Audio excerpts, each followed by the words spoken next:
Chapter 8. A steel gray sky loomed over the streets as Addison pushed through the glass doors of her apartment building.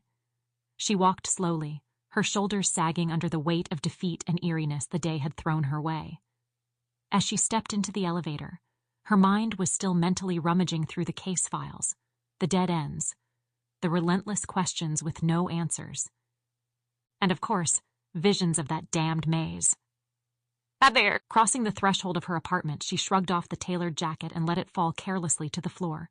Her shoes followed, and she wriggled her toes, relishing the plush carpet beneath them. She made a quick route to the bedroom where she slipped into a band t-shirt and sweatpants before going to the small living room. There, she collapsed onto the couch and grabbed the remote. She switched on the TV and opened up Netflix. She pulled up the latest sci-fi series she'd been binging. 2 seasons in, and it really wasn't even all that good. She just needed to know how it ended. As the opening credits rolled, a wave of nostalgia swept over her. Memories of her father, his laughter and excitement filling the living room as they watched Star Wars together, flickered in her mind. Addison had originally not been all that interested in it, watching it only because it seemed to make her father so happy. But then she saw the Ewoks, and she'd been ensnared. Those moments had ignited her love for otherworldly adventures, for tales spun from the fabric of the cosmos, particularly those in a galaxy far, far away. For a moment, just a brief span within the confines of her 4 walls, Addison allowed herself to be transported. Away from the unanswered calls, the unsolved cases, the unending labyrinth of the human psyche she navigated each day. Here, she was simply Addison Shine, the sci-fi nerd, the dreamer who had once tried her hand at writing and found it much harder than she'd anticipated. She sat motionless, alone and content, for the 43 minutes of the episode. But after the credits rolled on the latest episode, the illusion shattered. Reality seeped back in as she reached for her laptop, which was sitting on the coffee table. She checked for any updates on the case, from forensics, the coroner, anything at all, but there was nothing. Sighing, Addison closed the lid and stood, padding across the room to her small home office. It was a cozy yet slightly cramped space, lined with bookshelves that held her passions. Sci-fi and horror novels with creased spines and the complete set of Harry Potter books, including a first edition of the British printing.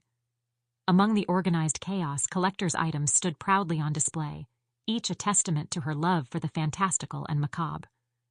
As she turned to leave, her gaze caught on the incomplete form of a Lego Star Wars ship, an X-Wing fighter, frozen mid-construction. It was a project her sister had started. Jane had only been 10 when she started working on it, her enthusiasm infectious as the sisters had pieced together most of the iconic vessel. The unfinished ship now served as a bittersweet reminder of both shared joy and profound loss. Her fingers brushed over the plastic bricks, the tactile sensation grounding her in the present, while memories lurked just under the surface, unspoken and heavy. With a resolute breath, Addison withdrew her hand and stepped away, leaving the incomplete spaceship to guard the silence of the room. She needed a distraction, something that pointed to the future rather than reminding her of the sharper edges of the past. She went back to the living room and grabbed her laptop. She pulled up a bookmarked site, a local pet adoption shelter. She'd been thinking about getting a cat for a while now, not just to battle the loneliness she often felt at home, but because it was yet another thing that reminded her of Jane. Jane had always wanted a cat, and though allergies had kept them from fulfilling that wish, it seemed like a harmless and fitting way to honor Jane's memory. It was especially tricky because Addison had no idea if Jane was alive or dead. And her disappearance had happened so fast and absolutely out of nowhere that there were days where it just made absolutely no sense to her. In her younger years, 14 and 15, not long after Jane's disappearance, she'd even considered the idea that her sister had simply winked out of existence or maybe slid into some sort of slipstream into a parallel universe. Ideas born of her growing obsession with all things science fiction as a teenager. As she glanced at pictures and cute little bios of cats available for adoption, Addison's mind spiraled back to that hectic Saturday afternoon in the mall. Jane's small hand had been warm in hers, a lifeline amid the sea of shoppers. They'd moved in unison, weaving through the crowd, a team of two against the world. Their mother and father had put Addison, then 14 years of age, in charge while they went off to do a bit of Christmas shopping. It was not the first time they'd left Addison in charge of Jane. Both Jane and Addison loved these moments when it was just the two of them. It had made them both feel incredibly grown up. But then a glint of something or other caught Addison's eye in a shop window, a necklace perhaps, or a watch. All these years removed, she couldn't remember exactly what it had been. It was inconsequential now, whatever it was. "Look at this, Jane," she'd murmured, only to feel that lifeline go slack. Turning, Addison saw nothing but strangers, a blur of bodies where her sister should have been. Panic had surged like electricity through her veins, each heartbeat screaming Jane's name without sound. It had been less than 10 seconds. That was how long her eyes had been off of her sister, how long their hands had been parted. And then she was gone. The police found nothing. No trace of Jane, no clue as to what had happened in those stolen seconds. Security cameras had offered nothing of use. There had been a 4-second stretch where it was thought Jane could be seen with two figures huddling near the edges of two storefronts, but the foot traffic had made it impossible to see for sure. Had it not been so close to Christmas and the mall not so packed, it may have been a different story. And for Addison, the guilt became a shadow, clinging to her with relentless accusation. It whispered in her ear at night, settled in her chest by day. It was there in every case file, every victim who still had a chance to be found, a chance Jane never got. You were left in charge. You were supposed to watch her and keep her safe. At home, the silence grew louder, though her parents never blamed her, not out loud anyway. Her mother's eyes held a permanent plea, a silent prayer to trade places with any family but their own. Her father, once a rock in turbulent times, crumbled beneath the weight of Jane's absence. His descent into the bottle was swift and unforgiving. He drowned his sorrow with unsteady hands. After a while, he spent most of his time locked away in his study with bottle upon bottle of liquor. Addison shook her head, literally trying to shake out the cobwebs of her past. She did her best to focus on the kittens, which was rather easy, seeing as how they were so adorable. She tried to think of which one Jane would want. A black one, for sure. Jane had always said that if she ever got a cat, it would be a black one, and she would name him Snape, after her favorite Harry Potter character. Smiling, Addison clicked on one of the cats and started writing its bio. 4 months old, needed 2 more shots, not declawed, thank goodness. The sudden jarring ring of her phone cut through the otherwise adorable moment. She grabbed her phone and saw that the display screen read, Javi. Addison's heart rate kicked up a notch. "This is Shine," she answered, her voice sharp with the anticipation of what was to come. Sometimes she hoped he'd be on the other end asking what she was up to, if maybe she wanted to grab dinner and drinks. That was, of course, a fantasy. Javier was far too quiet and brooding, too professional to ever be interested in her outside of their mutual respect at work. "Addison, we've got another one." Javier's voice came through, tense and laden with unspoken dread. Local PD just called it in. Another maze. Another body. Her hand tightened around the phone, knuckles whitening. Every muscle in her body tensed as her mind once again raised up the sight of the maze where they'd found Emily Torres. She suddenly felt miserable and guilty for taking 2 hours to herself, watching TV and reminiscing over her sister. "Are you already there?" she asked. "No, headed there now. Give me a second and I'll send you the address." "Thanks. See you soon, I guess." They ended the call, and Addison looked to the clock on her phone. 9:12. She'd only been home for 2.5 hours. And if they were going out to see another of these odd mazes at this hour, Addison had a very strong feeling that this was going to be a long night. Chapter 9. Addison spotted Javier right away, getting out of his car as she sped her own into a long-forgotten parking lot that looked like something out of a horror movie. The address Javier had sent her led her to an old bank building. Addison had no idea how long ago it had closed down, but she did know that the old forlorn sign in the window advertised a banking institution's name that she'd not heard in at least 7 or 8 years. Javier nodded a silent greeting, his expression serious and set, as she stepped out of her car. She also spotted a single police car parked a few spaces further down. "Damn, that was fast," Javier said. She shrugged and said, "I didn't want you getting a peek before me." "So, looks like our killer has a penchant for dramatic backdrops," Javier murmured as they approached the double doors at the front of the building. 2 uniformed officers stood there, eyeing them as they approached. "Agents Shine and Esposito," Addison said, showing her badge and ID. "And thank God for that," one of the cops said. "This is some of the weirdest shit I've ever seen." "When did the call come in?" Addison asked. "An hour ago," the other officer said. "But get this, the caller says they heard screaming around 4 in the afternoon. 4? Javier said. "That's almost 6 hours ago." Disbelief tinged his voice, his brow knitting together as he processed the information. "They were very apologetic. Said they forgot to call it in," the officer continued, a tinge of irritation in his voice. "She was on a work call, walking down the street when she heard it and only remembered later. Called it in at 8:15. "You were the first ones on the scene?" "Yes. The lock on the door is busted, as you can see. Not sure what he used to break it, but... Well, just take a look around. I mean, who was going to see him break in?" It was a good point. Addison had a look around and noticed that the parking lot was bordered by another abandoned building, and then a small lot that had been cleared but never developed. It was the perfect hidden spot. "I'm still floored by the 4 hours between the caller hearing the scream and calling it in," she said. God, that could have made a difference, a life and death difference." It was a somber comment that had one of the officers open the door for them.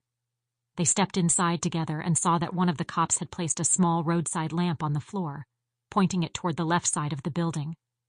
Inside, their footsteps echoed off the high ceilings, stirring the dust that lay thick upon the floor. Broken windows allowed meager shafts of ambient nightlight to puncture the darkness, casting elongated shadows that seemed to reach for them. The air was stale, heavy with the scent of decay and neglect. They walked in the direction the light was pointing. Addison studied the surroundings with practiced precision as one of the cops led them forward. Her mind cataloged details. The way the floorboards creaked underfoot, the graffiti scrawled on the walls, each piece adding to the tapestry of the scene before her. They finally reached the large room at the rear of the building. Addison thought it looked like the primary room where bank tellers and offices had once stood, but it had been mostly torn down over the years. It was there where the maze stood.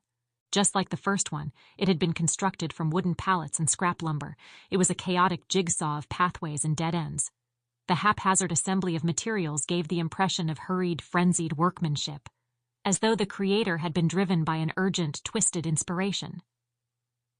"I guess so," Addison thought. "He's built at least 2 of these things. He'd have to be frazzled, and in a bit of a hurry." "Does this one seem more frantic to you?" Javier asked. "A bit. But he was also working with a smaller space." Addison stepped forward, knowing they needed to explore the space, but her heart raced with the anticipation of the grim discovery that awaited them inside. The shadows seemed to push them along as they moved cautiously through the labyrinth. Each step brought an unsettling crunch underfoot, a reminder of the debris littering the ground. Addison reached for her flashlight, and as she clicked it on, she saw that there were small lights on the floor.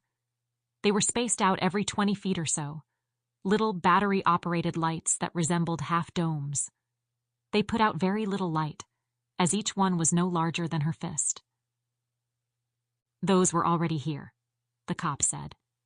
"I guess so. The whack job who did this could see." One turn, then another, then another. The cop paused for a moment as if to make sure he was making the correct turn. Just like before, Addison felt the small sting of claustrophobia. These walls seemed to be even closer together than the ones Emily Torres had died in. In the heart of the maze, the beam from Addison's flashlight fell upon the body of a middle-aged woman. She was sprawled on the cold floor, her lifeless eyes staring at nothing. A purse lay open beside her, its contents spilled out haphazardly, her wallet among the mess. "Lydia Hahn," the cop said. 47 years old? We got that from the wallet right there," he said, gesturing to the items on the floor. "There's a press pass in her purse, too. Says she's a journalist." Addison crouched beside the body, her expert gaze taking in every detail, cataloging the scene before her. It was the marks she saw on the body that drew her immediate attention. Rachel and Emily had borne no marks at all, but the ones on Lydia Hahn's body were hard to miss. "Look at these," she indicated to Javier, who knelt beside her, studying the marks with a grimace. "Any idea what could have caused them?" he asked. "I don't know for certain, but they resemble spider bites." She counted out loud. 3 on the right hand, 1 on the cheek, another on the neck. Javier peered closer, still clearly uncomfortable at the sight. The silence between them was heavy, both knowing the implications of such a finding. He watched on as Addison gently lifted Lydia's hand, revealing a crushed spider beneath, its legs curled inward. Addison shone the light on the smashed spider, tilting her head a bit as she studied it. "Brown recluse," she said. "I'm almost 100% certain." "Venomous, right?" the cop asked from behind them. "Yes. 1 or 2 bites. You'll be fine if you get medical attention. But this woman, she was bitten at least 5 times and, God, she was screaming. And if she'd gotten help when the witness first heard her?" She left the end of the comment unspoken, letting the silence speak for itself. "So you think the bites could have killed her?" Javier asked, keeping his voice low, almost afraid to disturb the eerie stillness surrounding them. "I mean, a brown recluse is pretty common, right?" "Somewhat. And whether or not the bites could have killed her, there's a good chance, yes. We only see 5 bites. There could be more. The bites could induce a systemic reaction, enough to be lethal if left untreated." She paused, her mind piecing together the timeline of events. She hasn't been dead long. Addison looked the body over closer, and sure enough, she found a 6th bite mark. It was just below Lydia's left elbow. "I feel pretty confident that she was killed because of the spider bites," she said, "but I'd still like it confirmed with a full autopsy." "We've already made that call too," the cop said. "The coroner should be here any minute." Addison stood still, the musty air of the abandoned bank settling around her like a shroud. She watched as Javier paced the perimeter of the maze, his brow furrowed in concentration. The wooden pallets loomed over them, casting long, sinister shadows that seemed to dance with each flicker of their flashlights and the little battery-operated lights along the floor. "Creepy way to go," Javier offered, his voice hushed in the quiet of the room. "Spiders crawling all over you? Gives me the shivers. I mean, it would have been more than one, right?"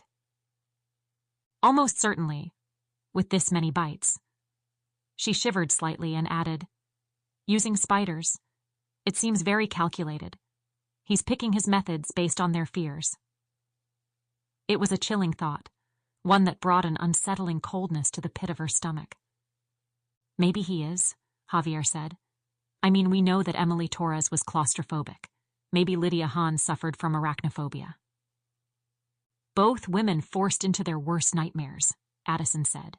"It's like he's punishing them for something." Her gaze met Javier's, and she could see the same realization dawning in his eyes. "Could be a signature," Javier added, stepping carefully over a piece of debris. "Or maybe it's more personal, a vendetta." "I also want to find out if Lydia Hahn is somehow connected to that carnival accident," Addison said. "If we can connect all 3 victims by this guy's MO, and an event that we can trace and study." "Then maybe he's made his last maze," Javier said with a stern little nod. As they continued to survey the scene, a small movement caught Javier's attention. Addison watched as he shone his flashlight on a spider perched quietly on the wall. The light revealed the distinct violin-shaped marking on its cephalothorax, a brown recluse. It sat there, motionless, a silent witness to the horror that had unfolded within these walls, or perhaps a part of it. "Another one," he called to Addison, who approached with measured steps. Where the hell did they all come from? Well, Addison said, observing the spider, the killer almost certainly placed them intentionally, maybe even planted them in her purse. When Lydia reached inside, bang, Javier concluded grimly. She sets them free without knowing. Panics. They bite. That makes sense. Why else would the purse be here? I doubt the killer allowed her to keep it before he tossed her in here. I bet he planted the purse, gave her a symbol of hope. And then, like you said, bang. No phone, no pictures of home, just spiders. The theory fit. It was cruel, yet meticulously planned. Whoever they were dealing with was not only methodical, but sadistic as well. As if the presence of this handmade maze didn't already make that clear. Addison turned away from the spider, which remained eerily still against the wooden surface. These mazes, these traps, they were more than just physical structures. They were psychological ones, designed to terrorize before they killed. The dark corners of the maze seemed to echo with the silent screams of its victim, and Addison felt a renewed sense of urgency. They weren't just chasing a murderer. They were hunting a monster who thrived on fear, which once again made her think of Fearmonger. But until they had solid evidence of that, she couldn't let it distract her. The approaches were just too different. Let's get samples, Javier said. These random spare planks in the walls, those battery lights, the purse, anything he touched. If he was so busy making these mazes and setting them up, surely he screwed up somewhere. As if summoned by Javier's thought, someone called out from near the front of the building. This is Spencer with forensics. Anyone back there? Come on back, Addison called. Just follow the light. Addison's eyes swept over the crime scene one last time, committing every detail to memory. The crude construction of the maze, the way the shadows seemed to cling to the corners, the defeated slump of Lydia Hahn's discarded body. Then she turned to Javier, who was carefully stowing evidence bags into his kit. We need to dig deeper into Lydia's life, she said decisively. The dim lighting in the maze gave a surreal quality to the place, as if they were actors on a stage set for tragedy. Friends, family, anyone who knew her fears or any connection to that carnival accident Emily and Rachel were linked to. You think it's relevant here? Javier asked. I think it's the only thing we know for sure that links the previous victims. If we can link Lydia too, that's going to be huge. Even as she said this, she knew what it meant. They'd be speaking to people who had just lost a loved one. And hell, depending on how the timing played out, she and Javier may end up being the ones to break the news. Her stomach clenched at the mere thought of it. As Spencer from forensics came to the mouth at the center of the maze, Addison and Javier made their exit. Javier relayed his wishes, asking Spencer to check the random planks and boards, the purse, everything possible. Together they walked out of the maze, its path now imprinted in their minds. The air outside felt heavy, laden with the scent of rotting wood and the distant tang of seawater from Puget Sound. Addison pulled her jacket tighter around her shoulders. God, Javier said, I feel like there are spiders all over me now. You have a phobia too? Of spiders, no. Of what then? He shook his head with a thin, grim smile. Wouldn't you like to know? Well, we know one of mine, don't we? Addison said. Javier nodded, apparently already a few steps ahead of her, which wasn't anything new. Breaking news of a death to family members. But we have to. I know, she said with a sigh as she and Javier walked to their cars.